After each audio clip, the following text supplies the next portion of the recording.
Fairs sa Tagum City. Ang tanang lulo og lula sa dakbayan kansang kwalipikado sa Expanded Centenarians Act o paghatag og cash incentives alang sa mga octogenarian, nonagenarian og centenarians nga bisitahon ang ilang buhatan sa ground floor City Hall of Tagum alang sa paghikay sa ilang mga aplikasyon. Kaya nga itong bill na approve March 17, 2024 to March 31, 2024, pwede pa sila mag-file karon sa ilahang pag-claim anang 10,000.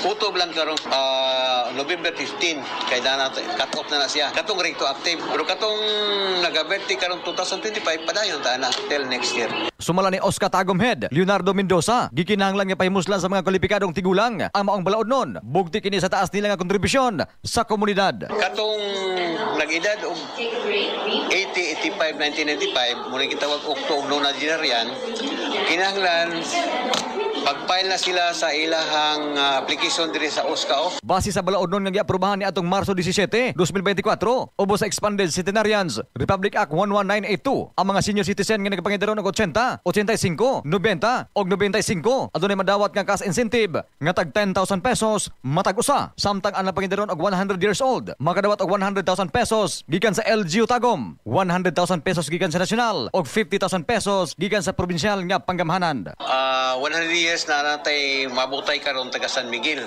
No, gahapon gibalidate na mo, amo nang giprocess ang papilis kay within this month or next month siguro mga December pa tumahatagan nato sila og. Samtang gipahibalo usab ni Mendoza nga mogahin og pahalipay nga tag 10,000 pesos ang LGU Tagum matag adlaw nga natawan sa usa ka senior citizen nga lagpas usa ka gatos ang edad. Pag-abot sa 101 ang atong LGU mohatag siya og 10,000 para pang birthday.